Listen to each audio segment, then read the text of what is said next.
Hello, everybody, and welcome back to the Gnomon live stream. I'm your host, Adam Hartel, and for those of you who may be joining us for the first time, Gnomon is a 3D art school in Hollywood, California, and we specialize in training artists for careers in visual effects, animation, and games. And today we've got a fantastic live stream planned for you. If you saw the intro reel that we showed at the beginning, that's actually a reel showing off Gnomon's campus, Gnomon's physical campus. And even though we are currently running classes and programs on our custom-built online platform, we are looking forward to when we get to open up our campus again, bring students back out there. If you're interested in Gnomon and our educational offerings, you can feel free to pay attention to the chat. My colleague who is in the chat is one of our admissions advisors, and he's going to be moderating. We also answer questions about Gnomon and help you get in touch with our school. With that out of the way, guys, we are going to be having a fantastic conversation today. I'm really excited about it because this is something that I wish had been done for me when I was just starting to look at things like 3D art. I've been a 2D artist for a long time, recently got into 3D modeling and sculpting, and it can be a little intimidating at the beginning because it's entirely new. It seems like a completely different world. But today we're going to be speaking with Ashly Stegon, who is a character artist at Cloud Imperium Games, and she's going to be talking about digital sculpting, but she also is a fantastic 2D artist, and she's going to be talking about these things with the mindset of a 2D artist, and she's going to be making a 3D digital sculpt, starting to block that out from a 2D drawing that she's done. So just a little bit of information about Ashly.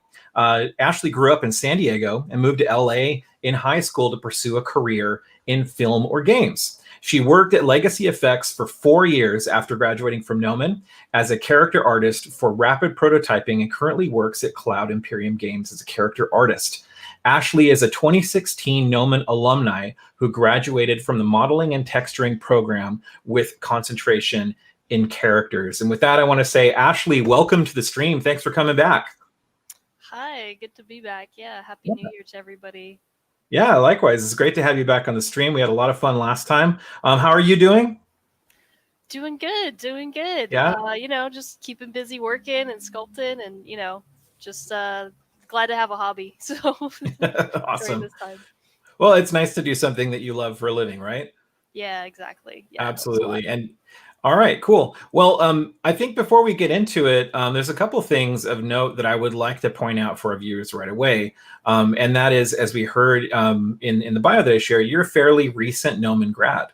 We're talking about within the last 4 or 5 years in the grand scheme of things, right? May not feel like that to you because I know you've been busy. Yeah, it feels like so long ago. I mean, even seeing that little Gnomon campus opening brought back some memories. Absolutely. It's a great campus. It's so fun. I didn't have that reference library when I was there, so it's definitely grown, and it's such a cool campus now. But yeah, I graduated. Gosh, was it really 2016? It's crazy to think about. Yeah, ever since I've just been busy doing character work, but I've always kept up on, like you said, the 2D drawing. That's always been a passion of mine because that's kind of where I started with even wanting to get into film and games. So that's something that I've always kept up, and then I've just kind of applied it to both. Yeah, and that was actually the second thing I was going to point out is that even though professionally you're working as a 3D artist, you have a big passion for drawing. And that's really clear. Like when I look at your Instagram feed and a lot of stuff that you're working on, you're doing some brilliant drawings and characters and things like that. And I think it's why it's really great to have you on the stream today, because sometimes I think especially for artists that are not as familiar with 2D, or 3D can seem like something that's sort of, very separate from 2D, like a whole different thing that, can seem really intimidating. And I'm hoping that we can help to build a bridge today. And I think that's what we're going to do. So let's jump into it. Could you kind of show us what we're going to be working with today? Sure. So I have some images saved. So this is the first idea that I drew this fairly recently. And I have some other images to show you that where I kind of came from. So I'm going to go ahead and try to block this out today for you guys. It was just a fun kind of sculpt or drawing that I did. But basically what I want to show is that breakdown of how I draw versus how you Mm-hmm. sculpt it in 3D is gonna be pretty much the same procedure, right? It's just using different tools. That's really Yeah. the only way you really need to think about it. So all of it's still very, very applicable when it comes to whether you're in ZBrush or Blender or any whatever sculpting software you choose today. My weapon of choice is going to be ZBrush. But yeah, and just to give a little background on me, I want to share some because I think we mentioned about some older drawings, and so I mean, Sure. I've started when I was a kid Yeah. drawing. This is one of I think I was like 8 or 7 when Mm-hmm. I did this. So drawing's always been there as a passion for me, and then when I went to Gnomon, these are some real old, nice drawings. Oh yeah, I think this is my first drawing on a digital tablet. Good times. Oh, awesome. Yeah. So fun. Um, yeah, but and then some of these were actually like portfolio pieces for Gnomon, which I find so shocking. I can't believe I was accepted sometimes. But because Gnomon just builds you out to be such an amazing artist. Well, Um, and because our graduates are, yeah. there's Well, so much that I you think learn while you're there. Yeah. there's so much you learn while you're there, but I think a lot of it too, I was really active in trying to make sure, I was always trying to get feedback from the Gnomon advisors and stuff about, hey, here's a piece, what can I do to make it different? What I was very, very active in trying to make sure that what I was sending was something that they wanted to see. And I was Mm-hmm. taking back criticism and good feedback, and then, so being active in that, I think a lot of that helped with my acceptance is because I think they see the drive more than anything else. I'm going to go ahead and put this on the side of my screen Sure. so I can get And it. then this is what you've got on the screen right now. This is an example of something that you drew more recently. Yeah, this is something Yeah. that I drew more recently. And I have tons of more drawings on my Instagram. I guess I could show that too. I Yeah, love that so samurai cat, by the way, that recent one you posted. thank you. Thank That you. one's awesome. Lots of people seem to like it. But yeah, so I actually started Instagram when I was at Gnomon because when you're doing so much technical work sometimes or learning a lot of 3D stuff, I didn't want to lose that 2D drawing passion that I had. So it was actually kind of like my daily diary Yeah. of doing drawings every day and keeping kind of holding myself accountable. I guess I could say in order to like continue drawing. So it's always Mm-hmm. something that I've kind of kept up with, and not that I know everybody doesn't always want to post their work and whatnot, but Well, I find it really, and thank you for what you did for us right there, because it's really generous. I think when professional artists are willing to go back and show earlier artwork, right? From a humbler time, right? But I think it's so invaluable, especially for younger artists, and I don't necessarily mean younger in age, but even just artists that are just getting started out, to see the progression that a person has, because I think people feel like folks such as yourself that are out there doing it professionally, they just started with so much talent that all this came easily. yeah, no, drawing was definitely something that I had to get better at. But I think, I mean, we always talk about this, right? Is like, I think talent, there's people that have it, but talent can only get you so far. I think really putting in like that extra work, is really Hmm. what's going to separate you and the, make you a better artist. Yeah. Um, and that's where you're going to see the most improvement, obviously, is when you put the work into it. But yeah, drawing did not come very easy to me. I've put countless hours into drawing. So now we're in 3D, and I'm already familiar with what you're doing, but let's pretend for the sake of the stream that I don't have a clue what you're doing right now. I don't even know what kind of software you're using. And I know that this software in particular, and then some of the others, at first glance can seem really intimidating for someone who's just doing drawing. Yes, yes. So right now I'm using ZBrush. Hmm. And it's a 3D software tool for sculpting. It used to be actually like a 2.5D software, which is super weird to think about, but we won't get into that.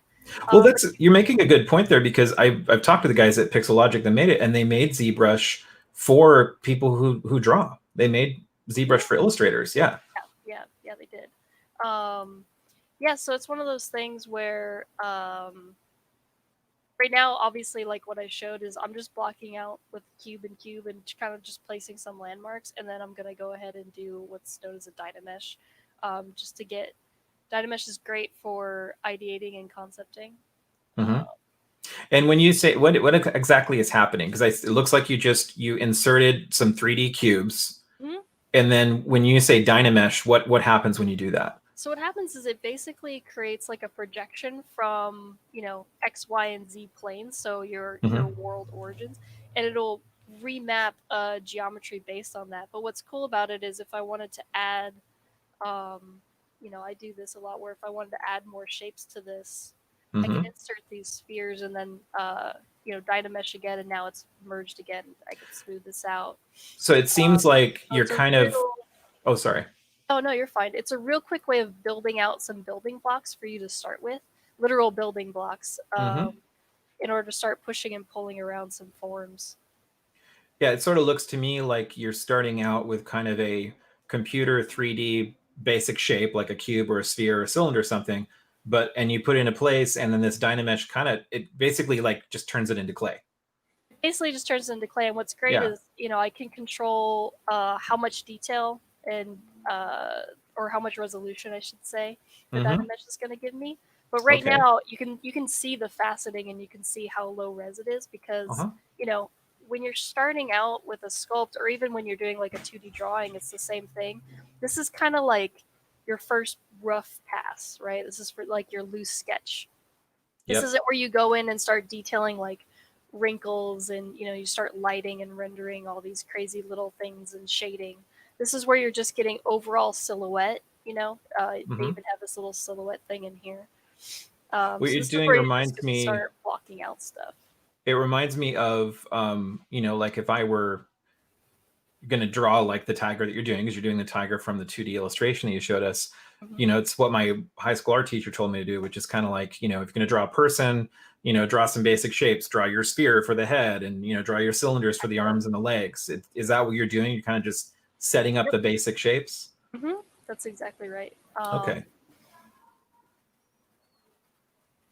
Yeah, and then from there, when I have when I'm starting to get like a good block in and a good base, that's when you can start adding detail. But for now, you'll see most sculpts, just like drawings, you know, it's kind of like terrible until it isn't. And you just Yeah. kind of have to. It's called embracing the suck and just pushing past, you Yes. know, what is known as the suck, in order to get something that's going to be cool. Well, and I'll note for our viewers here, like what we're doing right now with Ashley, this isn't meant to be a tutorial in the software. This is not necessarily a digital sculpting class, right? Like, so you're seeing her do things and move things, and you might be thinking, well, how is she doing that? These are simple things that you learn to do when you learn ZBrush software, and you can even get access to a free, like really light version of ZBrush. And then Pixelogic, who are the folks that make the software, they have a huge amount of really easy to follow tutorials. So what I'd like to note for viewers is don't concentrate so much on the software and how does the software work, but what Ashley's outlining for us here is a very simple process that mirrors what you do when you're drawing. And I think that's the most important takeaway today. So sorry, I just want to interject there and kind of No, you're set that totally up. right. You were totally right. So I think while you're working here, and we'll watch you, and I know you're probably looking at your 2D drawing off screen Mm-hmm. as reference.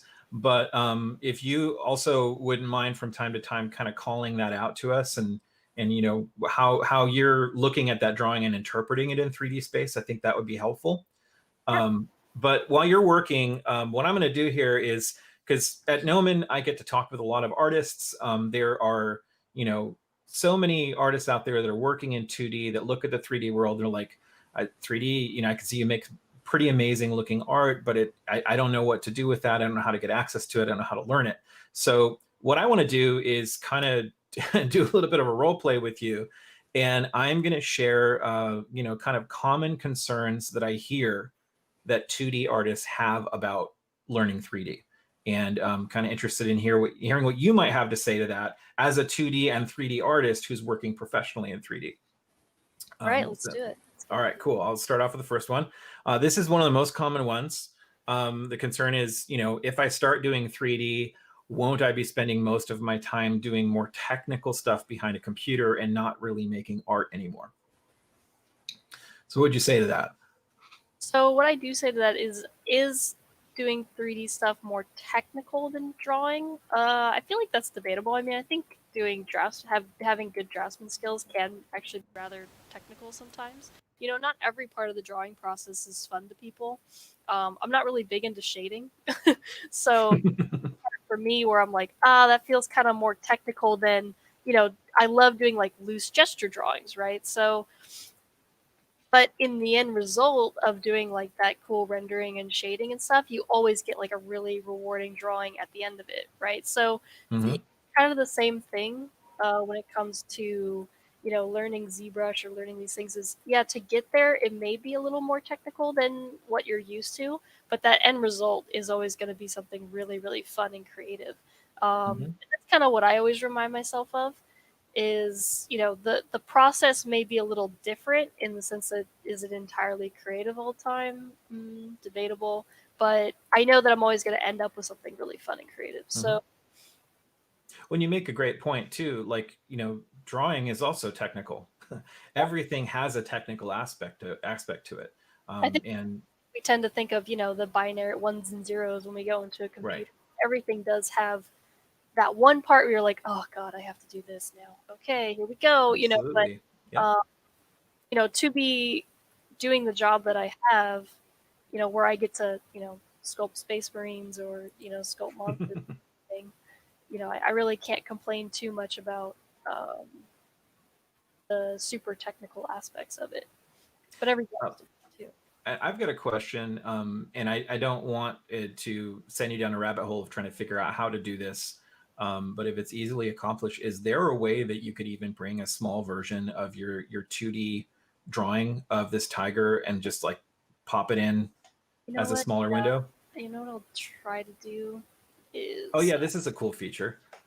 yeah, you can do the see-through feature. I just don't want the sculpt to get too far out of the way. No, I was just thinking But of I'll just just so do a that our little viewers can see-through. kind of look at your reference while you're sculpting. Yeah, I don't know if that's going to be the best option. I wish there was a better way to do that.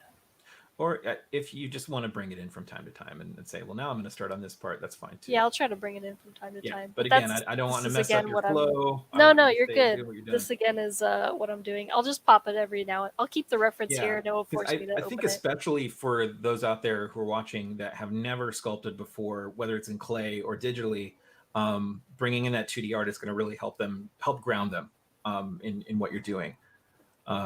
All right. So, yeah, speaking of, I think you segued really well into kind of the next concern, and that is how can learning, or wait, no, yeah, can making 3D art also be fulfilling for someone who likes to draw and paint? Yeah, that's also a good question. I feel like everybody has their thing that they find in 3D where they're like, oh man, I love sculpting, or they love hard surface modeling, or you know, whatever it may be. For me, I feel like whatever time I spend in 3D, I always get a lot out of it for my 2D as well because I'm learning. You know, I can cheat a lot in a 2D drawing about, you know, what this is really going to look like, but in 3D I have to actually really figure out what these forms are going to be doing and you know how it's going to look from all angles. And I think it's that problem solving part that I enjoy so much. But I also learn a lot. I get a lot out of it from my drawing because if I sculpt this guy and I compare it to, you know, my drawing, I might find some mistakes, you know, in my perspective or in, you know, my rendering of it, or maybe when I go to light it later, it would have been,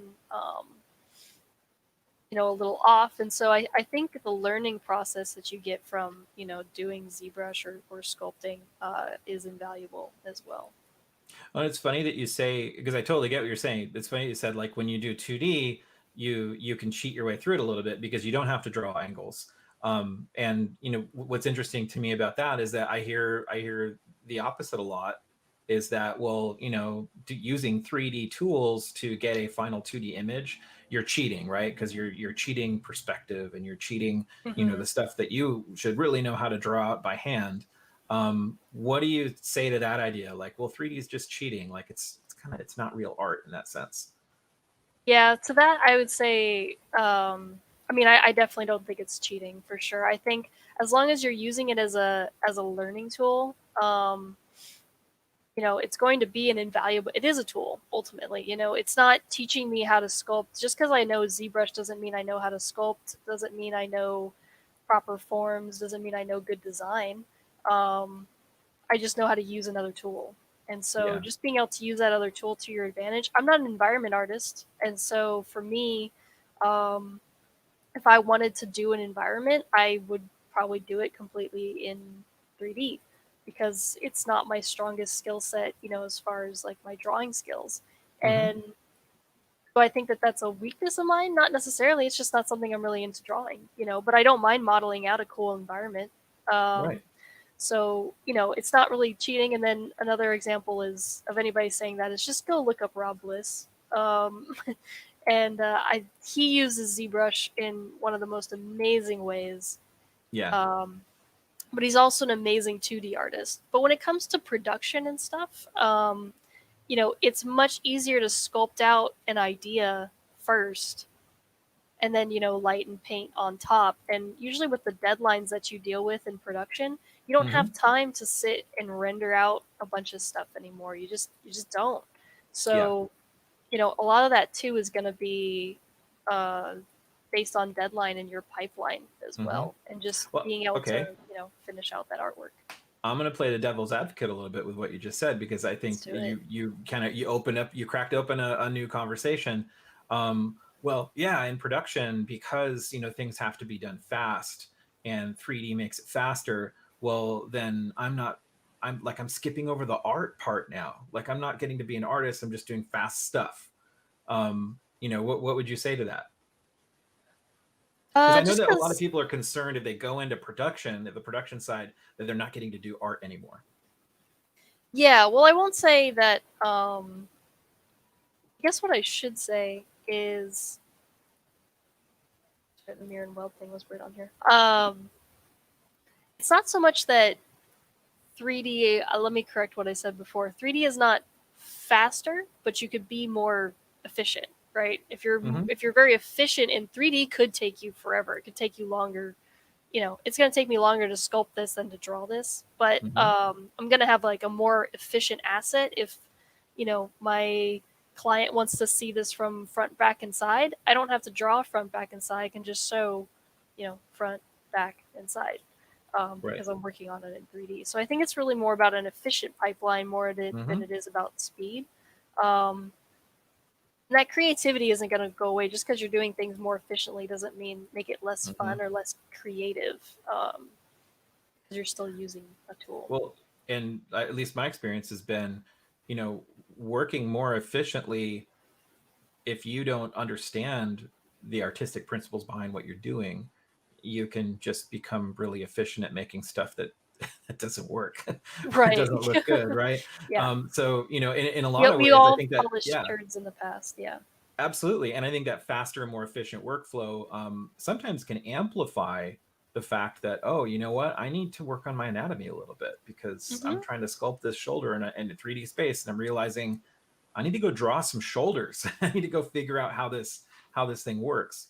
Right. I want to jump back to what you're doing on screen really quick because it's evolving beautifully. And I know we're going after Tiger, but I'm also getting some really cool kind of Luck Dragon vibes from Neverending Story at Oh this yeah, stage. definitely. Yeah. But so what you've done is you laid in kind of these digital, squares, cubes, 3D cubes, and then you kind of morphed them into clay. So they all kind of Hmm. fused together into this basic shape of clay. And then I see you going in and you're smoothing off corners.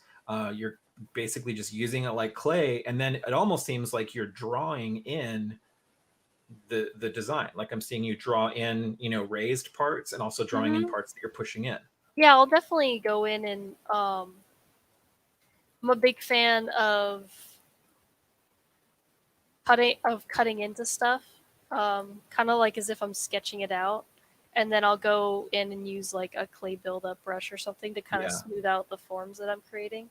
But it's a good way for me to, I can make a real hot mess of this very quickly. But I know I can smooth it out, Yeah. and I'll get some. I kind of like doing that because I get happy accidents, just kind of like, it's almost like as if when you're using like a really crappy Bic pen or something and the ink like blots all weird.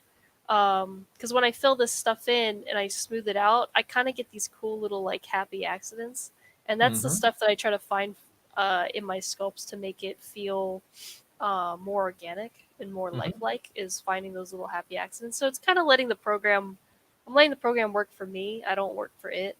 And that honestly is just going to come with, you know, your comfort level in and mileage, you know, in the program. Just like with a crappy pen, some people think crappy pens are the worst, but they're actually the best. You know, Like for that almost an exact reason. dried out brush pen. Yeah. Yeah. Well, and I think like what you just kind of explained to us, what I see you doing right now, is that was one of the things that was super appealing to me as someone who draws when I first started using ZBrush, because there was sort of that aha moment where it's like, oh, now that I've got my basic clay in place, I'm basically sculpting by drawing on it. And that feeling of drawing in 3D space was such a cool feeling the first time I tried it. So I think that's where, you know, it really does build a bridge, especially between 2D and 3D. Starting to try something out in ZBrush. That's Oh cool. yeah, definitely. Yeah, this is a little weird technique that I kind of discovered, is using the snake hook brush with a speckled alpha in order to get some real quick fur. And then what I'll do is I'll inflate it, and then I'll Dynamesh on top. So then you just get like and then I just smooth it out quite a bit. Yeah, and I'll And it gets some fun little shapes. I'll translate that into 2D speak really quick. So like if you're a 2D artist, you know, basically Ashley, when you talk about taking a speckled alpha, it's like what the brush looks like, right? What's going to leave a mark when you put it down there. So it's kind of this speckled look, and then that pulls those speckles out of the clay, right? So it's like grabbing on with something and just pulling out those different pieces. Would be the same thing in 2D, is if you were going to, you know, flick a toothbrush on it and just lay down those speckly marks or something like that. She's using that kind of a shape to pull the clay.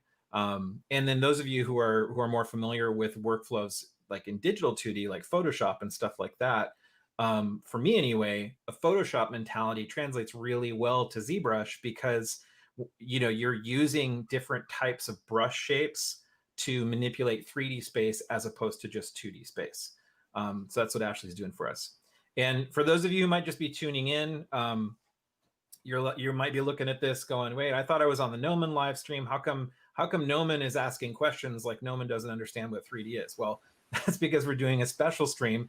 We totally get 3D. We teach 3D. We're doing a special stream where what we really want to do is to take you know, 3D workflows like what Ashley's doing in ZBrush and translate it to 2D artists, to help, you know, lower that threshold or that intimidation factor for people who've only worked in 2D who might be interested in jumping in to learning 3D like this.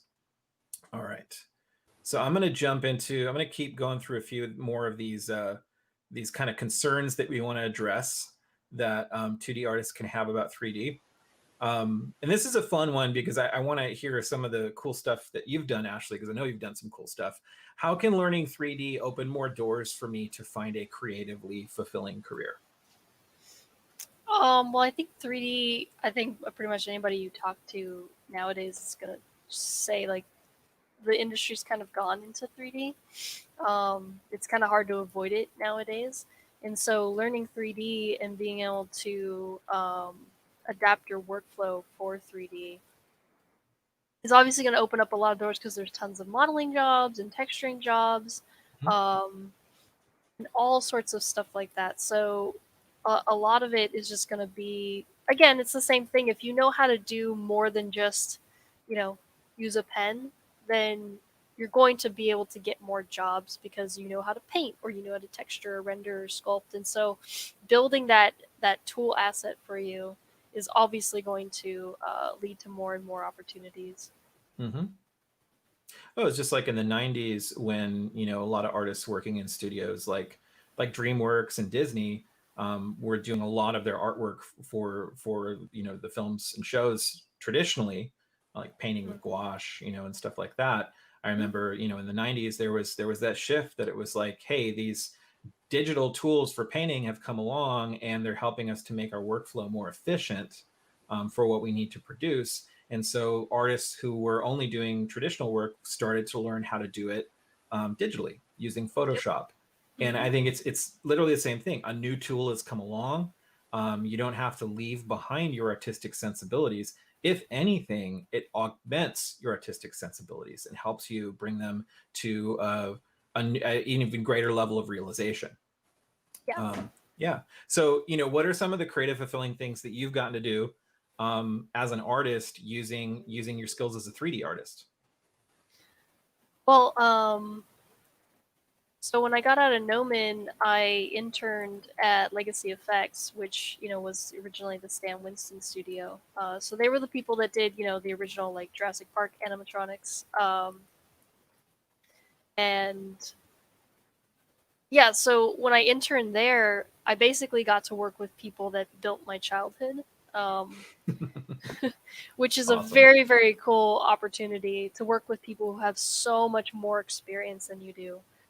Like so much more experience, the more experience that I've been alive. And if it wasn't for my ability in 3D, they wouldn't have needed me because they are a practical effects studio. But so a lot of them are actually very old school in the fact that they, sculpt traditionally and all that stuff. But they Mm-hmm. do rapid prototyping, so they do 3D printing. So that starts with obviously someone like me, a sculptor in 3D, who sculpts in 3D and then preps it and prints it and puts it on the bed to grow. And then from there, that's where they can take it, cast it, and turn it into a helmet or make it a sideshow collectible or a statue or Mm-hmm. whatever it is that they're going to do with it. So yeah, so if it wasn't for my knowledge in 3D, I wouldn't have gotten a job there for sure. So obviously that opened up a very big door for me um, to work on a lot of projects because Legacy works on tons of things. So working on things like The Mandalorian and Avengers and um, a bunch of sideshow collectibles as well was obviously extremely, extremely rewarding. Yeah. Well, and what's really cool about you're talking about with your legacy effects work is you're using digital 3D for the ultimate, Oh end yeah. game, if I can use that term, of an actual real world physical object that's going to Mm-hmm. appear on screen, which is really cool. It's a more efficient way of sculpting and making an actual thing that the actor is going to hold or wear or whatever it is. Right. Cool. And I think we were talking earlier on the stream, and I don't want to get into spoiler territory, which this shouldn't. I mean, everybody knows this about Mandalorian season 2, and really, if you haven't finished watching it, get out there and watch Mandalorian season 2. I mean, come on, it's all out there. But Just you got to actually work on the Death Troopers, right? yeah, so I got to work on the Death Troopers.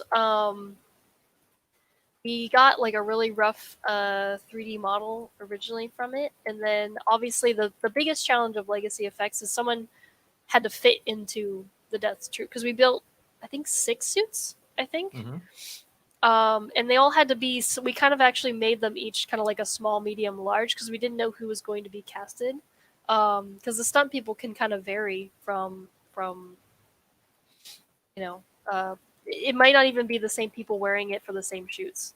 So they kind of have to be pretty durable and they have to be able to fit on like multiple people, which Yeah. is always a challenge. So taking something that's just initially kind of like a cool concept, but then actually having to make it practical, as practical effects usually do, um, was also something super, super fun and challenging. And doing Mm-hmm. a lot of those like Mandalorian helmets and stuff, they really don't fit heads that well. You'd be surprised how like tight and squeezed you are, Yeah. I mean, in one of I've those worn a things. few myself, and yeah, no, they don't really take into account the human They're nose. no, they don't. No, your nose is like pushed up against the glass most of the time. Yes. So but being able to, I mean, the actual Mandalorian characters, they have to wear that helmet all the time on set. So being aware of, you know, how the actors are feeling and making sure that trying to make that design as comfortable as possible is also a challenge in itself that most people, if you're not working in practical effects, you're not really going to think about having to make you know a Mandalorian helmet comfortable or armor comfortable, so that way they Mm-hmm. can like sit down between takes and be able to do their job properly.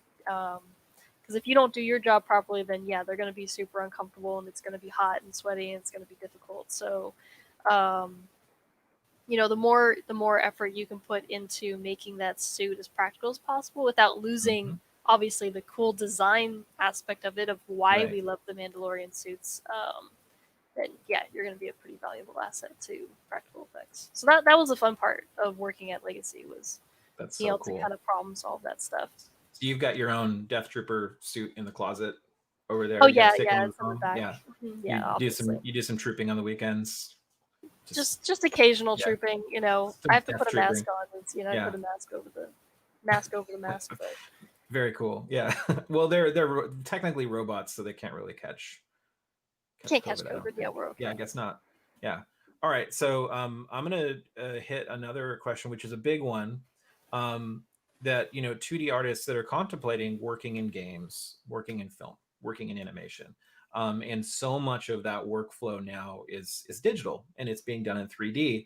One of the concerns that'll come up is if I choose a career working in 3D full time professionally, I'm worried that I'm going to lose my drawing skills. What would you say to that? The only reason you're losing your drawing skills is if you're not drawing, right? So, yeah, I work 8 hours a day most of the time. Obviously, when I was at Legacy, and when I'm at Cloud Imperium working from home, um, yeah, a lot of my day is spent doing 3D. But again, just because a lot of my day is spent doing 3D doesn't mean I'm not getting anything out of doing 3D. Me Mm-hmm. sculpting this right now, I'm looking at forms, I'm looking at how I sculpted in 3D and go, oh, I could draw. A lot of drawing skills I also think come from a lot of observation skills, as Mm-hmm. well. And so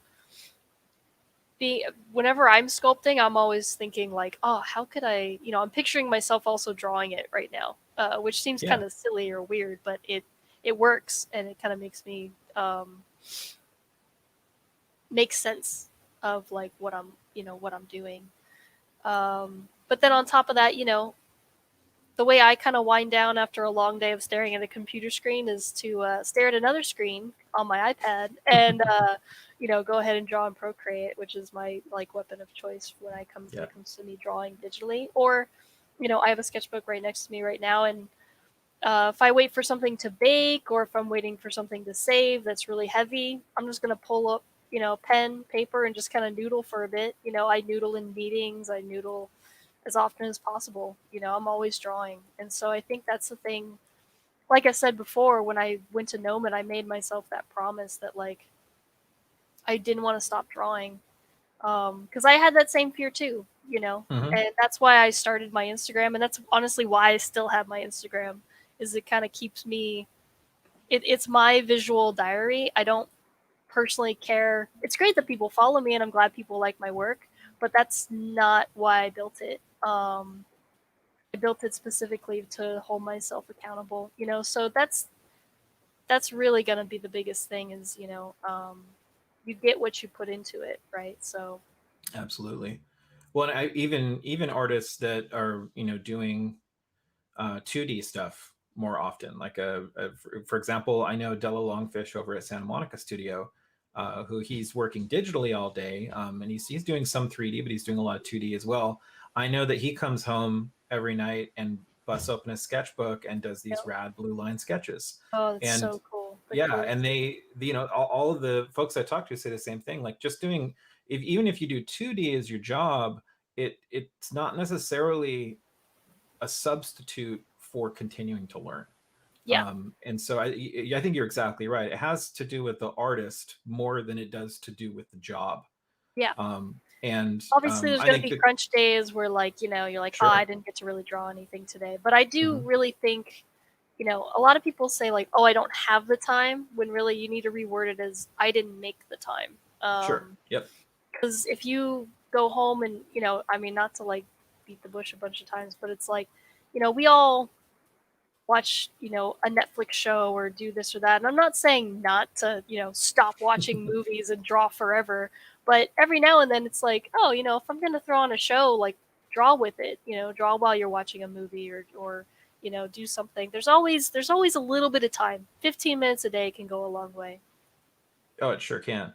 And I'll double down on what you're saying and just say that, if you do that and you give yourself 15 minutes a day, even on the days you don't feel like it, because 15 minutes isn't a huge sacrifice, Yep. you'd be surprised what that'll do, and you'll wind up getting addicted to You it. do, You yeah. can't You live get, without it. yeah. I do. Um, I can't go anywhere without a sketchbook now. My Absolutely. my That's friends right. give me so much crap for it. Um, yeah, I'm always drawing, always doodling, always doing something. You know. Yes. And I live in LA, and so before all this COVID stuff started, I used to have really long commutes, and so I used to hate sitting in traffic. So what I used to do is I'd actually pull off somewhere and grab a cup of coffee and sit in a cafe and draw and wait for traffic to die down.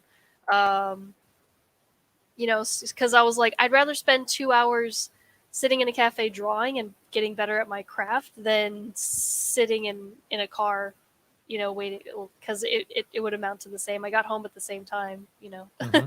So, Yeah. finding and reworking your schedules and stuff to kind of, fit, I think is also kind of good too. Oh, 100%. So here's another concern that I hear a lot from folks, and I think this is a really big one and an important one. So Ashley, what you're doing looks really cool. I see you, you're kind of showing us the simple process of working with clay, with the mentality of somebody who's drawing. ZBrush looks rad, but at the end of the day, I still got to learn this thing called ZBrush. And I Yes. think people get really intimidated at the learning curve. So what I'll hear a lot, is like, I tried to learn some 3D and I had a terrible experience. And does that mean it's just not for me? What would you say to kind of that? There is a learning curve, and it does take some Yes. work. Can you talk to us about that? Yeah, there definitely is a learning curve. If you feel like, and I will say that ZBrush is not always the most friendly approach. I mean, look at all these buttons, but half the buttons, I would say 90% of the buttons in here I don't really use. And especially for doing sculpts like this, I mean, I'm really just using the move brush and the clay buildup, and then I'm throwing in primitives. Hmm. So you can start very simply, and kind of build from there. I think a lot of from learning ZBrush to kind of help, at least for me personally, is have a project. So I always bring this up where it's like, I have a sketch and I'm trying to execute this sketch in ZBrush. So it's one of those things where I'm going, okay, what do I need to keep making that? What do I need to do to make this better? Or, oh, how do I insert eyeballs? Or how would I Hmm. make fur? And I think being able to ask questions about your project is what's going to allow you to get answers in ZBrush. If you just kind of go in there with no plan, it's going to be really overwhelming and confusing because you're like, oh, I don't even know what to do. But when you give yourself, again, a lot of art and design and doing this stuff, it's all problem solving, when you really think about it. So Hmm. giving yourself a problem to solve, I think is going to go a really, really long way. Absolutely.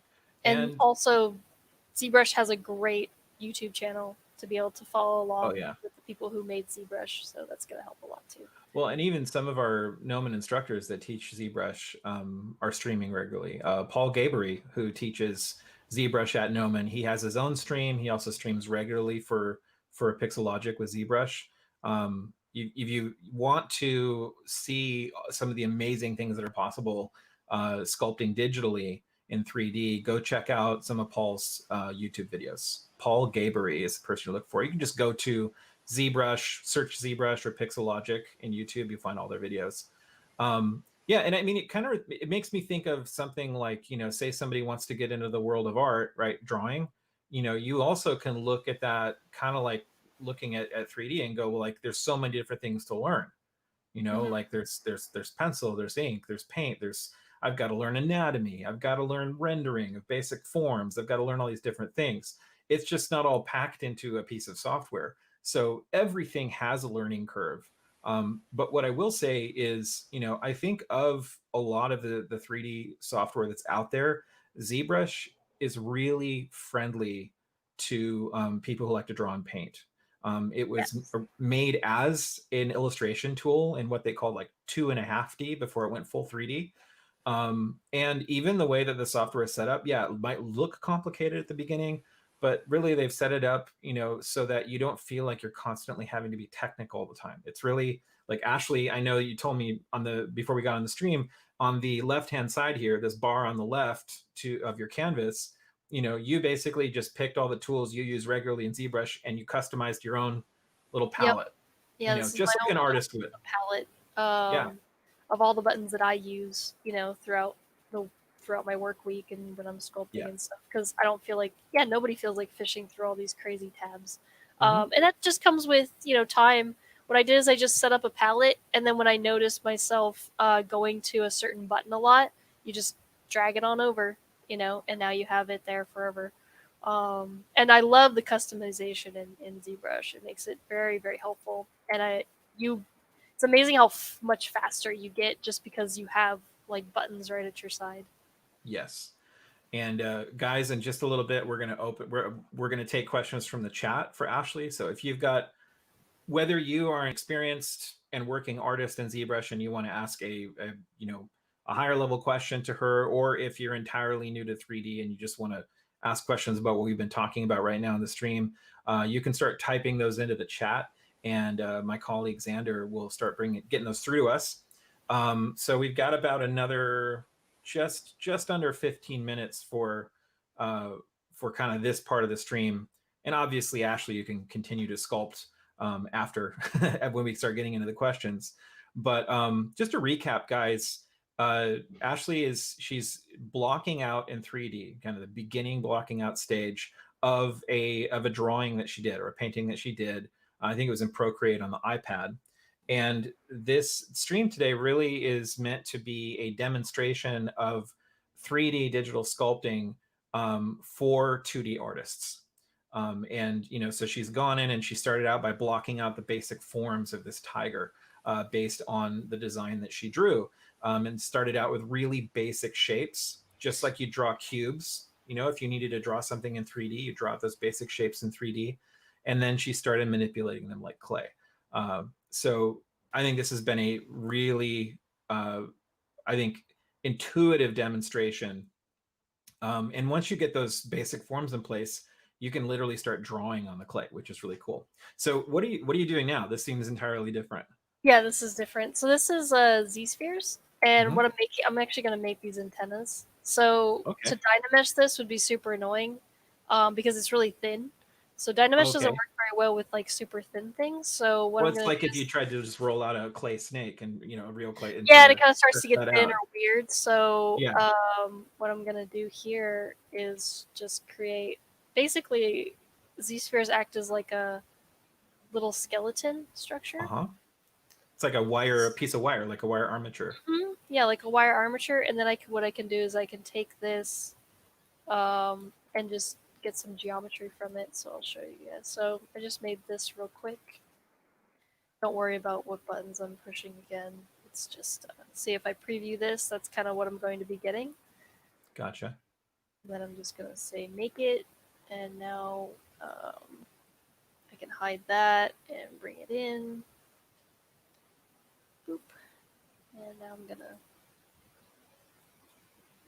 Then you can just place accordingly. Make it. Okay. So just like you did with the cubes and the spheres, you blocked out kind of this geometric 3D shape, and then you sort of just turned it into clay so that you can move it around and do what you want to with it. Yep. And now I'm just Cool. gonna move it out and do whatever I want with it. That's great. One of the really rewarding things or feelings for me getting into ZBrush as someone who's done a lot of drawing is when I start getting, like, when I'm kind of at the stage that you are right now, and I hit that little physically based render button. Oh yeah, And you can yeah. see the shadows, like that's when it starts looking like a 2D painting. Well, that's like Rob Bliss's like classic Yeah.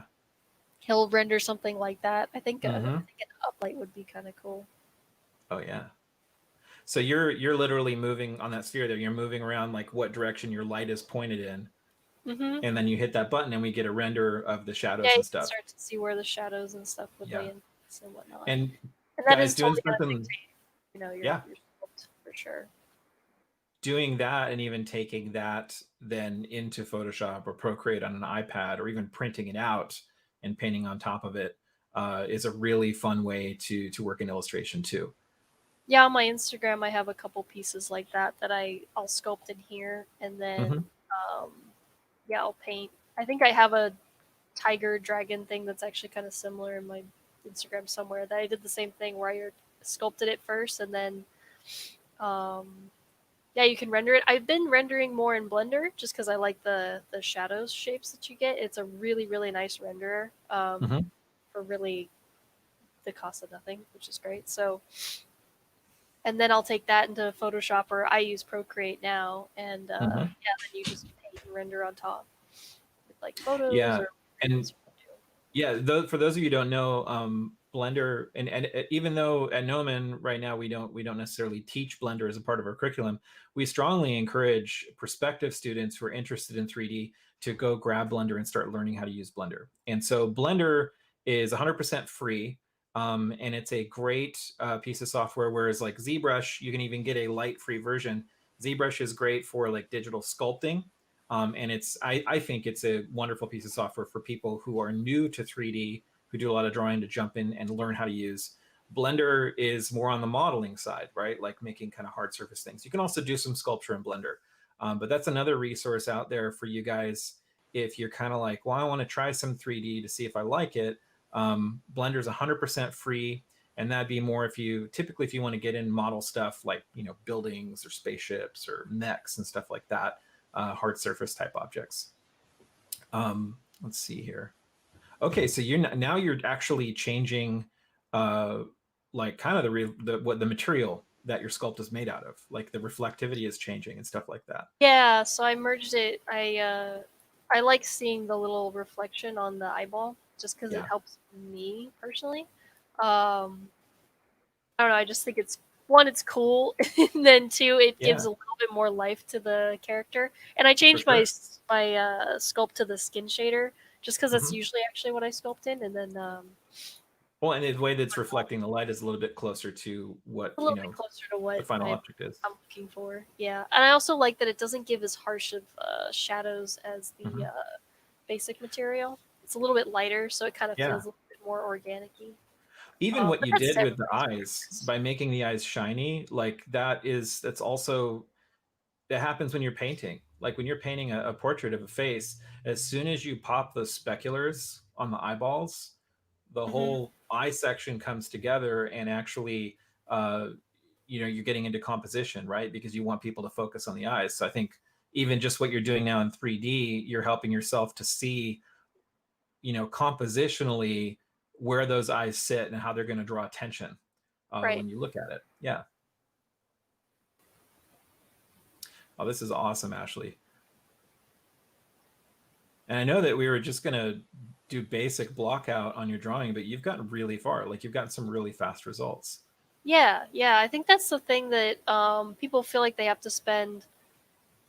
Again, this is the thing that I think is super important is mileage is, instead of going into ZBrush and, sculpting something for 8 hours straight, just come in here and, set yourself a timer. I mean, I had an hour to do this. So, Mm-hmm. obviously I'm going to continue sculpting probably after the stream and post something. But, um, in reality, I only had an hour, and it's like, okay, make it a challenge to yourself to see like what you can get out in an hour. Um, again, this is kind of the same idea of like doing a bunch of sketches, right? Instead of spending 8 hours on one drawing, spend eight Mm, hours doing multiple drawings. And I think you're going to yeah. learn and you're going to get much, much faster and much more efficient more quickly. And you're definitely going to get something more out of it um, than Yeah. spending like a million hours doing just one piece. When you talked earlier too, you mentioned how, and I can definitely echo this, learning to sculpt and working in something like ZBrush for a 2D artist actually helps you to think about and increase your skills when you're drawing. And I think Ian McCaig said it on one of our streams. He said the cool thing about sculpting is you're not doing one drawing, you're doing 1,000 drawings at once, because Hmm. you're creating it from every possible angle. Oh yeah, yeah, definitely. All right, Exactly. so before we I'm going to get ready to start taking questions from the chat, but I think as kind of a to kind of button down what we've done up to this point, before we do that, Ashley, could you just really quickly, show us your original 2D art, and um, just talk to us about your mindset and the process you took to get where you are. Yeah, so I mean, again, my mindset with these things is starting basic, Mm-hmm. getting something simple, and thinking simple into simple forms and then building on top. It's the same thing that you do with a drawing, you kind of do like a loose idea and then you kind of start Mm-hmm. to refine things. This is obviously still like quite sketchy, um, but I use the same principles and the same design idea. I mean, when I'm sculpting in here, I look a lot actually into this thing. Mm-hmm. Um, Silhouette to go, okay, if I was to draw this silhouette, what would that look like? And for me, it's still not in that place. I'd Mm-hmm. be making much harsher angles. I'd be making much sharper choices. Right now, it's still very rounded, so I'll just go in here and start trying to get some shapes that I like. Yeah. So it's still all applying um, from 2D to 3D. Mm-hmm. Yeah, and you started out with your primary basic shapes, moved into your like secondary shapes, Mm-hmm. and you're even with the hair and things like that, you're starting to break into some of those tertiary forms. Um, but you haven't even started like full on detailing yet. Oh Um, no, this is still like yeah, very much the first beginning stages of something. but in that sense, it's a lot like painting and drawing. I think making art does, no matter what medium you're working in, follows those principles. Yeah, Well, exactly. Yeah. yeah. So this, I think, and just keep sculpting away as we cut to the chat and take some questions. But I think this has been really awesome to see you just begin to block out that drawing, because I think one of the challenging things, at least it was for me, moving into 3D and learning 3D as an additional skill set to drawing and painting, was just figuring out, how do I, now I'm working in 3 dimensions, how do I start to think this through? Right. And it really is, it's the same thing you're doing in 2D, you're just adding that third dimension. Exactly. Okay, cool. Well, I'm gonna just shuffle a couple of windows here so I can pull up the questions that Xander's been sending through to me. Here we go. I'm just looking off on the other screen to get those. Here we go. Okay, cool. Oh, great. Got some good questions that have come in. Just gonna roll back. All right, cool.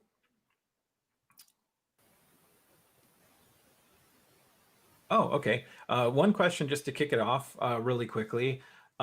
Say you want to, you either going to draw something or you want to go straight to sculpting. Where do you go for reference images? Where do you tend to find your references? Oh man, Pinterest. Pinterest is my favorite. Yeah, Pinterest is great.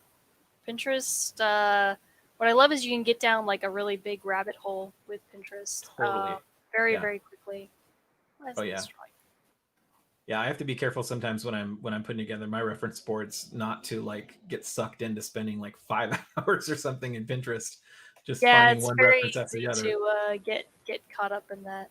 Absolutely. Let's see here. Next question.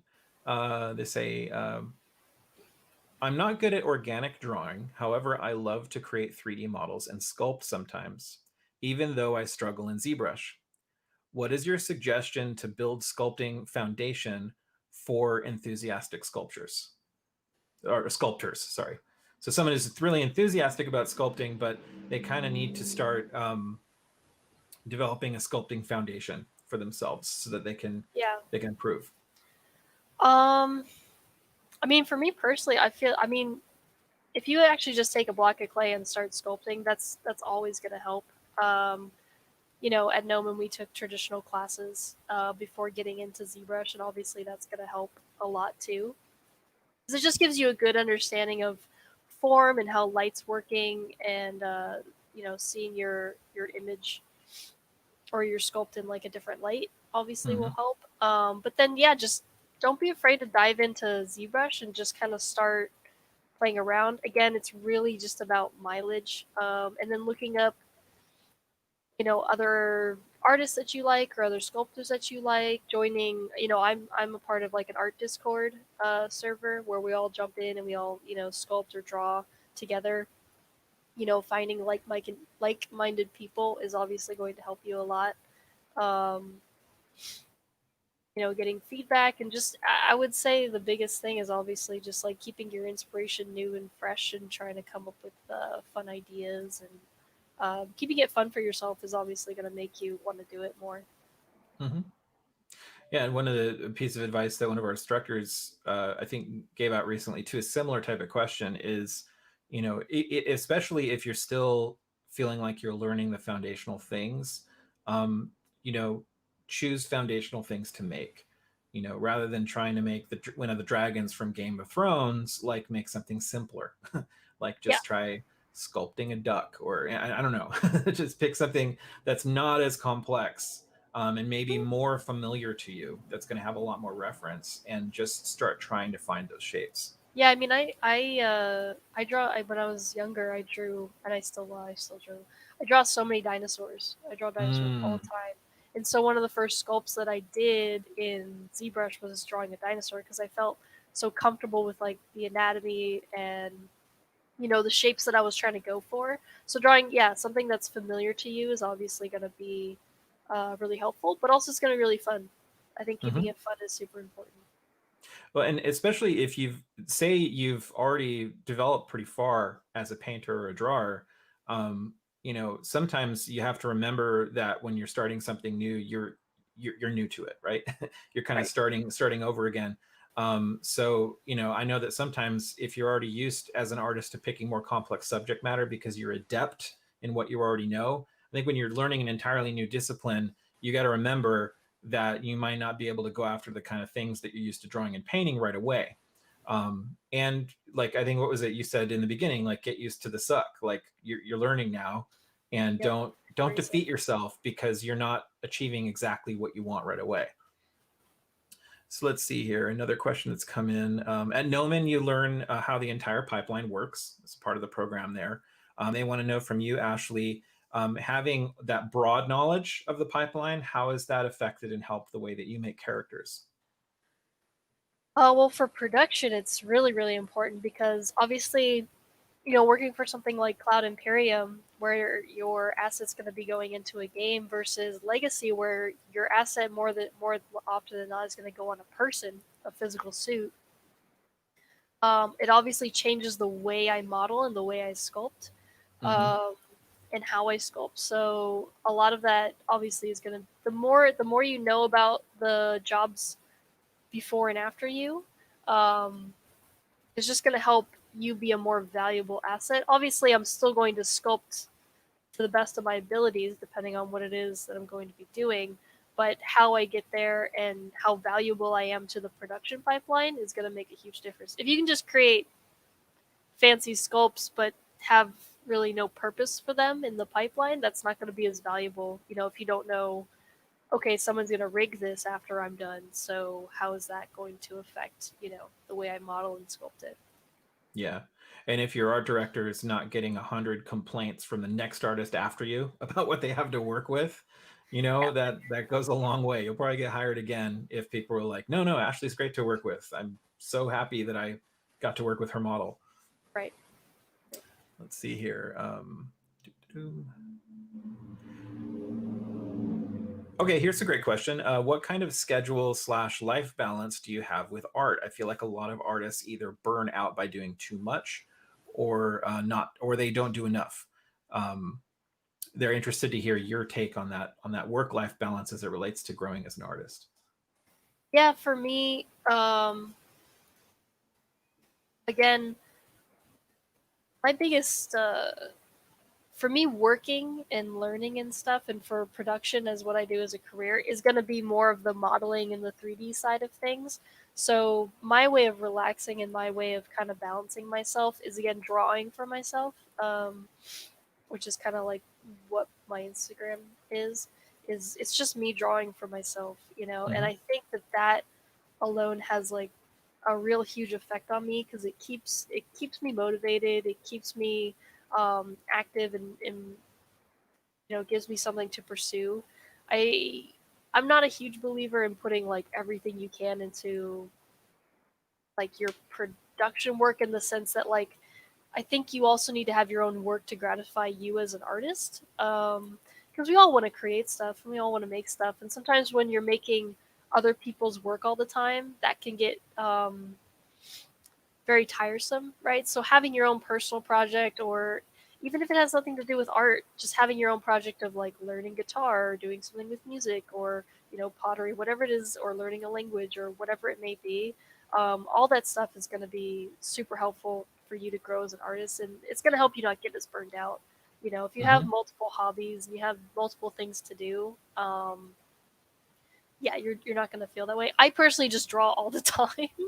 But I do get burned out, or I just feel sometimes I don't feel creative, and that's when I just go to, you know, I draw studies. I have a Bridgman book that I draw from all the time, and that's where I can turn off my brain and just kind of like draw what I see, and I don't have to be creative, but I'm still working on my craft. But or just draw dinosaurs. I just draw dinosaurs a lot. So So you're probably a huge James Gurney fan then. I love James Gurney. That Yeah. guy is my hero.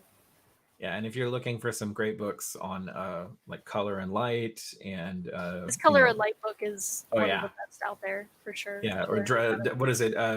Realism from like imagination, or like basically Imagination from painting something that realism. doesn't exist. Yeah. Yeah, super good stuff. Let's see here. Someone's asking for advice on portfolio, especially as a 3D and 2D artist, and how you put together your portfolio. I'll also use that as an opportunity to preface before Ashely answers. It's also important to know that if you are wanting to apply to Gnomon, you do not have to be a amazing 3D artist. You don't even have to put 3D art in your portfolio to apply to Gnomon. I think Ashely, you weren't really doing much in 3D, right, when you applied to Gnomon? None of my pieces for when I applied to No More 3D. I played and dabbled in Blender and stuff, but I actually never used it for my 3D Yeah. for my portfolio for Gnomon. No. Yeah, and that's a common misunderstanding. So really, Gnomon, getting into Gnomon is we're going to teach you how to be amazing, like Ashely, and how to do all this stuff. But kind of the purpose of this stream is to make 3D accessible enough to kind of lower that threshold and build that bridge, so that you could try it out and see if it's something that you like, see if it's something you want to go on and learn at Gnomon. So with that out of the way, you as a professional, for your professional portfolio, how are you building out your portfolio? Because you're doing a lot of 2D and 3D art. Yeah, so that's a tough one for me personally because my portfolio felt like leaned because of me going to Gnome and stuff leaned a lot towards the 3D side. But I actually am working on a 2D portfolio because I am interested in like 2D animation. Mm-hmm. Um, that's something that I just kind of discovered like during COVID quarantine madness that I was actually like really into that. And I, of course, I always loved drawing, but I think I've gotten into it more than ever now as of late. And so even right now, like I have a really kind of like mishapped portfolio of 2D and 3D just because I'm trying to figure that out myself. But um, I think a lot of it, if you're looking to get your first job in 3D and stuff, is just, you know, make a list of the studios that you want to work for, um, top five. And I would say, look at their work, study the artists that are there, look at what they're looking for and what they're doing. Do they want a lot of 2D? Do they want a lot of 3D? Do they want low poly, high poly? Most artists also don't bite, so reaching out to some artists to get some advice is also a really great way to get some good feedback on your portfolio, and having just like a consistent portfolio. If you really want to land like a job at Cloud Imperium or League of Legends, Riot and Blizzard or wherever it is that you want to work, it's just really finding the consistency in that studio and trying to match what that studio wants, right? Because it's production art. So that's kind of the advice that I would give. Yeah, great advice. Um, we've got someone who's curious to know. Sorry, a little bit of mic difficult. There we go. Somebody's wanting to know, how did you get your internship at Legacy? I got it through Gnomon, through Shannon.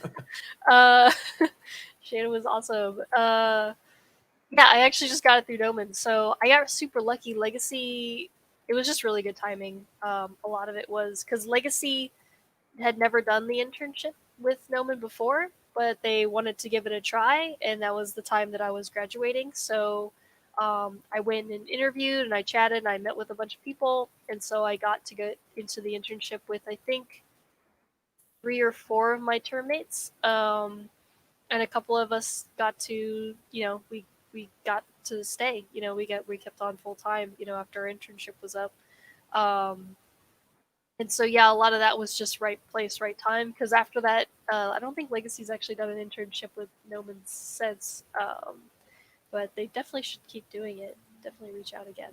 But yeah, just being ready for any opportunity. When Gnomon, when you graduate, like that's the point, right? Is after you graduate, you should have a pretty kick-ass portfolio to be able to apply to wherever it is that you want to go and wherever it is you want to do, and just being ready for that. For that opportunity to jump onto it, to have the work that'll get you hired. Yeah, and that's definitely what you mentioned is one of the things that makes Gnomon really unique. We do things very differently than a lot of times your typical experience, learning art in a college. And one of those is our placement department. Shannon and Den, who are working that department. If you're in a full-time program at Gnomon, you get access to that department, who they will help you, coach you in your demo reel that you're making, that you're going to be showing to studios, and they will help connect you to opportunities. So that's why we have such a high placement rate. So the vast majority, well over the 90th percentile, we're talking like 97%, some years 100%, are getting work in studios doing what they trained to do within 6 months of finishing the program. And that's just amazing. So yeah, super cool that that's how that internship worked out for you. Yeah, super. Again, lucky, but also obviously because I went to Gnomon and I worked really hard on my portfolio and I did all that stuff. I was able to make the most of that opportunity that comes up. So, right place, right time, yes, but also being ready for that right place, right time, if that makes sense. Yeah, I'm seeing a few questions come up that relate to kind of one idea. So I'm gonna try to get to more than one Jawa with one disintegrator blast. Sorry, that's a really nerdy thing for me to say. But so one of the questions that comes up is, a lot of digital 3D seems to everything seems to be going very like hyper realism and that kind of thing. And I think people that want to work in more stylized art uh, ask questions about, what if I want to do more stylized in 3D? And how do you, like one person was asking, what do you think about sculpting a realistic character that has a lot of details and stylized character that has more defined and smooth contours? Can you talk about both of those worlds? Do you work in both Yeah, areas? Or? I do work in both areas. I'll actually stop sculpting for a second and show my art station. So I don't have a lot of pieces, but I have 2 pieces that are good examples, right? So, the Alien Queen for Sideshow collectibles is obviously something that's going to be rendered and detailed a little bit more realistically. It also has higher res details because it's going to get printed and then become like a maquette. Again, Yeah. this was done in ZBrush with a bunch of people at Legacy. I was not the only one that worked on this. This takes like an army of people to build out. But um, everyone uses ZBrush and everyone creates like really nice high res sculpts. Same thing, with stuff like this, where it's going to be a lot of little crazy details and whatnot, is obviously going to make a big difference between like realistic and stylized. But you can also see what I'll probably click on is I did this Vegeta as well. Um, so this is obviously super stylized, and I tried making it as close to the manga style as possible, and then I printed it. Um, and now he's sitting on my desk Awesome. enjoying the So limelight. cool. But so being able to your ability to, whether you want to sculpt realistic or stylized is going to be up to you. I feel comfortable and I've practiced doing both. Both of these, but all my sculpts were done, in ZBrush. Um, but how you go about it is going to change. A lot of the stuff that makes, stylized work is going to be through. This is more of like very careful modeling forms and modeling out things. I mean, I start very, very, very low to try to keep as simplistic as possible and really try to push, what forms you're looking at. Because obviously there's not technically a lot of detail on him. It's just more about the form and the silhouette. So that's going to make a really big difference versus something, like, the Star Wars. I modeled the Yeah, this guy's cool. this guy, right? So this was actually also all modeled in ZBrush too, right? So a lot of people probably wouldn't have done that, but I'm very, very comfortable modeling hard surface stuff in ZBrush. And so that's what I did. So all of this was modeled in ZBrush. So you can really, once you know the tool, you can do whatever you want with it. And that's what makes it so, so powerful, right? People need to start treating ZBrush like a pen. You can draw realistically with pen, but you can also do Disney styled artwork with a pen as well. So, it's the same. It's the same thing, and you apply the same principles. It's still modeling forms and designing cool things and whatnot. It's just about how you use the tool. So yeah, that would kind of be my. Yeah. Well, and I would think that, less detail doesn't necessarily mean that it's easier. It just sounds like you're saying it means that you have to pay that much more attention to your That form. much, yeah. No, modeling doing Vegeta's face was one of the trickiest things that I've done in recent times. Just because there's not a lot of detail to hide your mistakes in. If you don't get that face right, it's not going to look like that character. I feel like stylized sometimes is way more difficult to do than realistic sometimes. But to each their own. Some people find it really, and what I'm doing right now is quite highly stylized. I wouldn't say it's very, very realistic because it's really more of matching. I tend to draw quite stylized, so that's when I do my own personal work. That's how I tend to sculpt as well. I feel like this tiger luck dragonish kind of guy lives in the same universe as your cat samurai. He does. He totally I does. feel like they're from the same universe. Totally, yeah. You can kind of tell recently on my Instagram as I'm trying to create. I'm really looking into making story right now and really trying to get these characters and try to figure out what I want to do with them. And a lot of that again is trying to follow my own advice of having a project, right? Like I've been really focusing on trying to find a 2D animation style in my own artwork. And obviously having a project where I have characters that I have to redraw over and over and over again is going to help me find that style. And it's getting me out of my comfort zone. And it's been super, super fun. And that's, again, not a part of any job that I have, in production or in 3D. This is just something that I'm, doing on my own. So yeah, I still have that passion.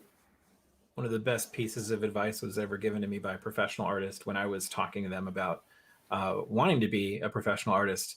They said, the don't count on the job to be the 100% source of your fulfillment. Yep. You're always going to have to pursue other things and outside of your comfort zone and do more outside of the job. The job is your patron. The job is the one that's paying you to make art. Yep. But, and yeah. I also think you'd be surprised, I actually work with one of my friends from Legacy. His name is Darnell, and he actually owns with his brother a Japanese animation studio called Darkshato, I believe.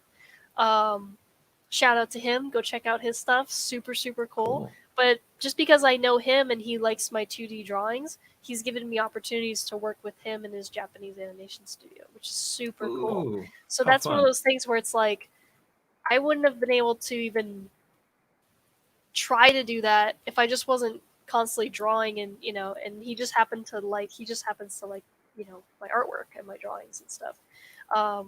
So again, it's just being prepared for like any opportunity that can kind of be thrown your way.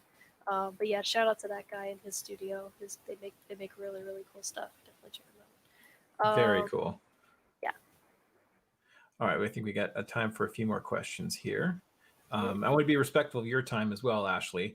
I'm You doing doing good? nothing today. You are good. I'm just gonna. I mean, Awesome. honestly, I'm just gonna be sitting here sculpting this for pretty much probably the rest of the Okay, day. that's it, guys. But Next 5 hours, we're gonna hang with here we Ashley. go. Yeah, No, just hang I'm out. joking. I'm kidding. All right. So let's see here. We dealt with the portfolio question. Let's see. Any tips for generating ideas for doodling? Generating ideas for doodling. That's good. Yeah. So for doodling, I usually do have up Pinterest a lot of the times, but one thing that I did was when I did that cat thing. Let's see if I can pull Mm-hmm. it up again. So when I did this guy, I actually was studying Hugo Richard's drawing process. So shout out to that guy. We'll find him really quickly here. So what I'll do is I'll click on one of his drawings. Let's see, which one was I doing? This guy. So what I love about him is he gives you like the really awesome giant high res, so you can really zoom in. Oh, So nice. when I was doing that cat dude, I was actually looking at his line work and seeing why do I like it so much and what do I like. I want to emulate this. So I was looking at how he makes hash marks and the way he puts cast shadows and like what he's defining and what he's kind of like leaving to be open ended and all that stuff. And because I tend to get really finicky about my line work, and so looking at stuff like this where I can see like he's just using this round brush and he's not afraid to like quote unquote make a mistake. It's not really a mistake. He's just leaving that be sketchy or like these little happy cool doodles. I love his line work so much. So I just took his I was looking at this line work and I was drawing this dude. So I was trying to figure out the cast shadows and how he, does his mark making. I can't make this any bigger. I'm sorry, Instagram. Um, and trying to follow his line weights, but also, I'm not trying to replicate his style exactly. I'm trying to use it for my own style and how I draw. Mm-hmm. And that actually helps a lot. So just looking at an artist that you really like and breaking down their process will usually almost always get me out of kind of like an art funk. Um, Totally. and do like a fun little doodle. Any way to turn my brain off, I think is going to be is always really important for me because when I overthink stuff and I'm like, oh, what am I going to draw and what am I going to do this? If I start asking myself too many questions, I know it's probably not going to be a very successful drawing session, just because I'm overthinking it. So Totally. Yeah, no, I've been doing similar kind of studies on Brian Matias's work lately, yeah, uh, exactly. Yeah, you do the designing same. a lot of the Mandos for the show. He's a brilliant artist. Amazing. Super fun, and you're so right. It really helps to kind of go to that kind of like not overthinking it and just kind of flowing into like, well, what is this person doing, and letting somebody Well, guide you for a while. right. Well, that's the thing too. Is when I sit there and I look at his work, there's when I have questions about how I want to, when I looked at his work, I was like, oh, he's really just using a round brush, and then he's changing size. He's not changing opacity. He's not changing any of Mm-hmm. this. So then I was like, okay, well, that's what I'm gonna do now. And it forces you limitations on, your artwork is actually what's going to make your art unique, and it's gonna help you. Um, when you have like such a blue sky thing, it can be kind of tricky. But giving myself the limitation of okay, I have to make this cat samurai line work the way he did by just using a round brush and changing size. Mm-hmm. Um, that is kind of how that dictates that style, and I was able to kind of replicate it, or my way of replicating it, I should say. Yeah, and I don't know if you've experienced this, but like a lot of times, doing that study on someone else's style, you discover just how much you do overthink things. Yep. Like, because I'll my first study on an artist, like I'll look at my work and their work, and I'll be like, whoa, I made mine way more complicated than it needs to be. Yeah, no, Yeah. exactly. I tend to my issue is whenever I draw stuff, I tend to especially digitally, I do this number where I zoom in like really far and I try to make the line work like perfect. But then looking back on like, Hugo Richards stuff, he's not trying to make his line work perfect. He's just trying to convey like a cool idea. And so zooming in Mhm. and looking at art like this makes me feel much more comfortable about my line work because from far away you're just like, yeah, that's pretty kick-ass, right? Like that's super Totally. kick-ass. Follow that guy; he's amazing. Yeah, really cool. Uh, so yeah. All right, let's see here. Can you adapt? Let's see. Can you adapt photographs with ZBrush? I'm not Oh yeah, totally. 100% sure what they're saying, but what would you have to say about that? I think what they're saying is like photo bashing. So at least Oh, that's okay. what I'm assuming Uh-huh. they're saying. So like this piece is a good example. I actually the other piece is also a good example. So the Minotaur that everyone's seeing on thing, it started as a ZBrush sculpt like this, and then I rendered it in Blender. And then to finish it off, I actually just took photos and I did photo bashing and painted on top of photos in order to get like a finished look. And I like doing this a lot because I'm not always a fan of like I don't usually feel like most of the time doing the whole texturing and rendering and doing all that stuff in 3D, especially when I'm just kind of trying to convey an idea. So for concept workflow, this is like a very very common workflow in our industry Hmm. is to sculpt something out to get like really good lighting and shadow and all that stuff, and then to photo bash and put stuff on top of it. And I did the same with this yokai character where let's see how close can I get. Like a lot of it, this kimono, I didn't texture it in ZBrush. I just found a kimono pattern and I overlaid it in Procreate, and I warped it. So that's like a photo. Some of these little wrinkle stuff is a photo. I took hair and I, overlaid it on top, and then I kind of like painted my own hair strand. Same thing with his horns. I overlaid like a photo skin texture, and little details for like his swords and stuff. I just grabbed samurai armor and started placing on top and painting on top, and this is really just for me to get out an idea. I don't necessarily, it's not the cleanest thing and I don't really care that it is.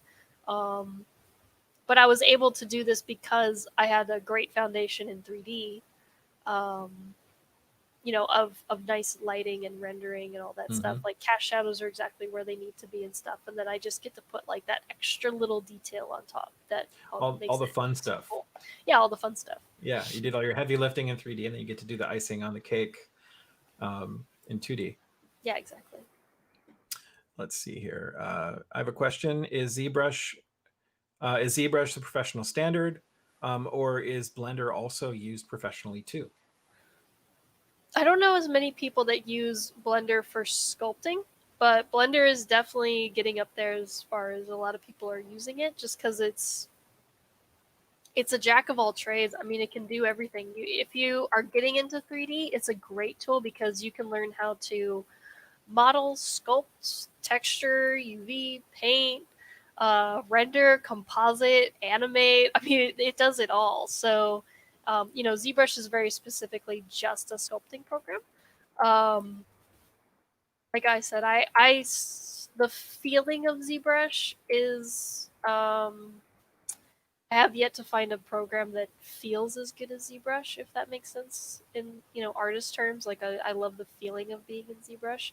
I don't really like sculpting in Blender, but I hard surface model in Blender. I'm getting better at doing that anyway.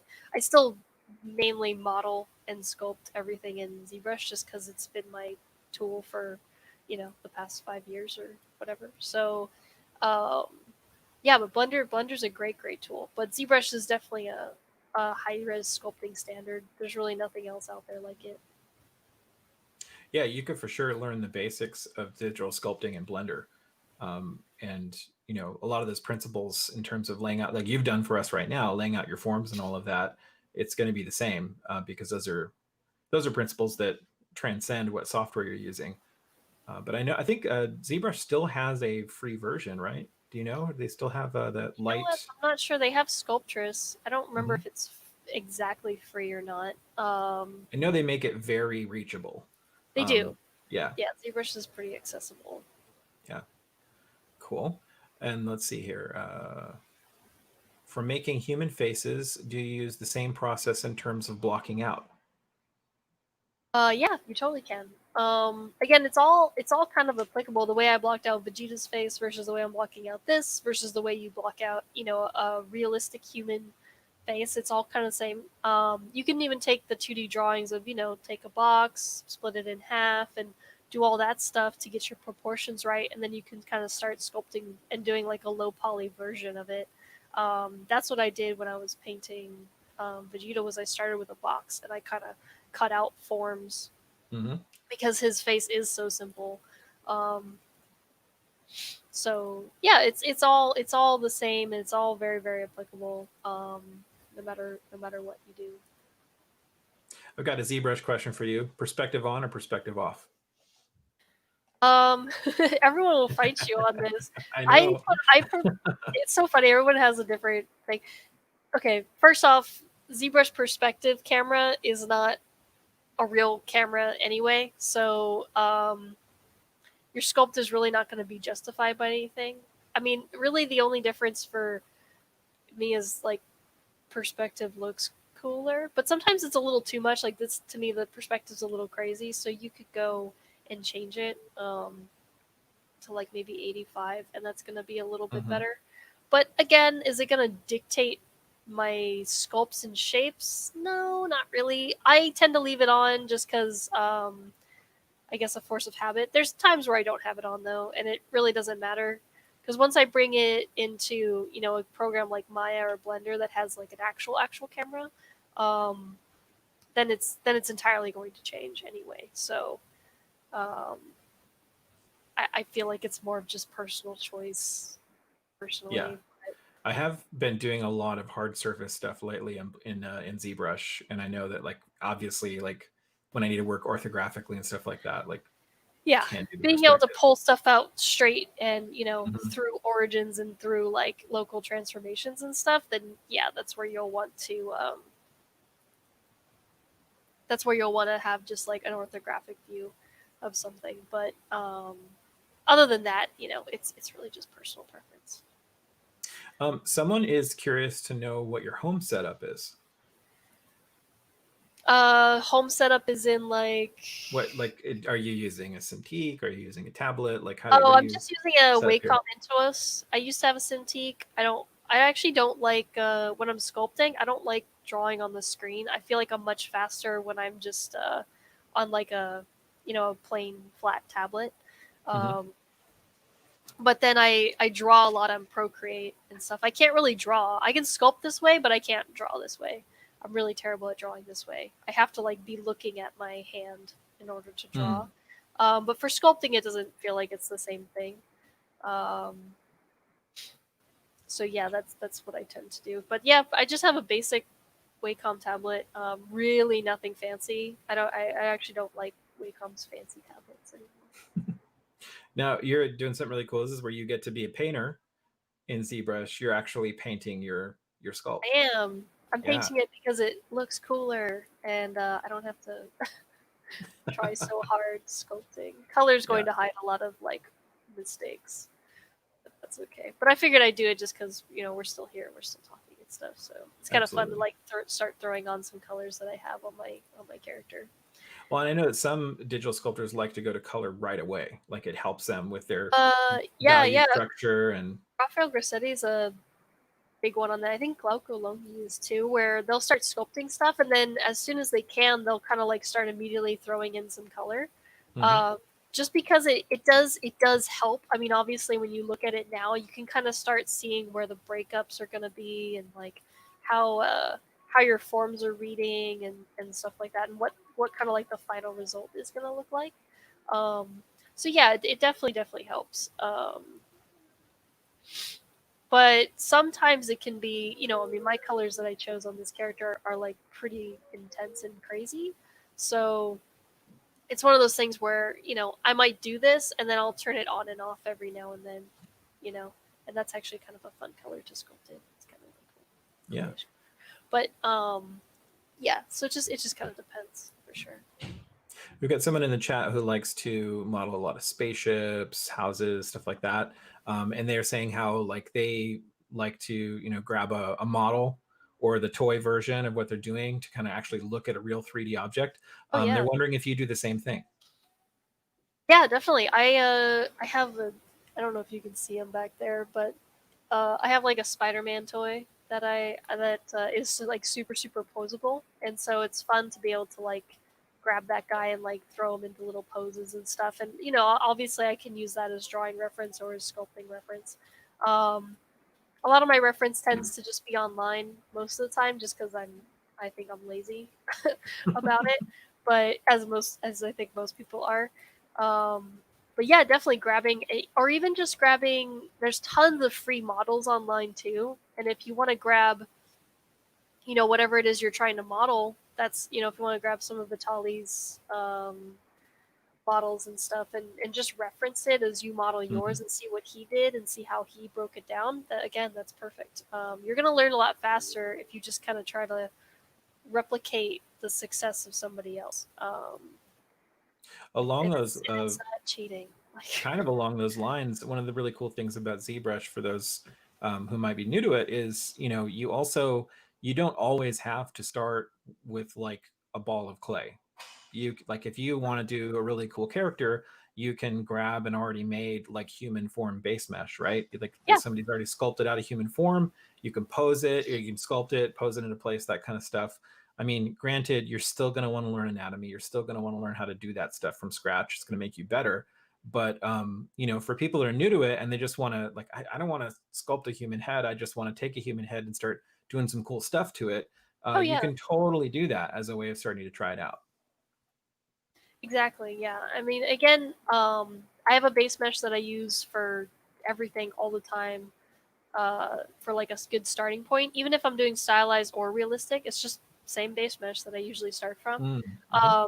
And yeah, sometimes I'll do studies where I just sculpt, you know, just an arm or just whatever, you know, sculpt just a part of the body to start with. So it's not as overwhelming, you know, because I'm going to sculpt the whole, you know, human body can be a little much. Like the whole human figure can be a lot sometimes. So, kind of breaking those pieces down. I think again, Glauco Louis does it really, really well. Well, he'll just do studies of like the nose, and then, you know, an eye study, and the arms, and this and that. And pretty soon, eventually, you'll have a full figure. Um, so yeah, so you can do stuff like that for sure, and that definitely goes like a long, long way. And just wrapping up the last couple of questions here. Someone's wanting to know, um, is there a way, if you're doing both 2D and 3D like you do, is there a way to showcase both of those skill sets in a portfolio without making it looking like unfocused? Um, I think I think when it comes to that, the biggest thing is going to be consistency. There's a guy on Instagram. I think his name is Gabriel Soares. Oh gosh, I'm gonna have to find his name. But the biggest thing is going to be consistency. So you know, your drawing style can match your sculpting style, and I think I'm gonna have to try to find him.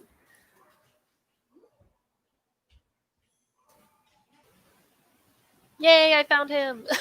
So as you can see, is he does 2D drawings, and they're amazing. They're beautiful. Beautiful, The yeah. way he paints and stuff. But he also does 3D sculpts, and they're just as amazing and beautiful. But you can tell the how you can see how he draws and how he sculpts are pretty much the same, right? They're very, very similar. So shout out to this guy. So yeah, his this is a great example. If you can see as I scroll down his work, it's super consistent, even if it's a 2D, you know, a painting or a 3D sculpt. So that's kind of my answer for that. That's a great way of yeah, that's actually a really great way of dealing with that. Yeah, follow this guy. He's Super so helpful. Good. Yeah, I follow him as well. He's awesome. He's amazing. Again, yeah, most of my reference and most of my answers to questions are going to be from, you know, obviously following artists that are better than you. That's always going to be the heck answer. Yeah, always surround yourself with people that are better than you. That's like the secret sauce It to is. always getting better. Just copy what's already successful, you know, and in your own way. Obviously, stealing is different, but don't steal people's artwork. That's not cool. But learning from people's artwork. Absolutely.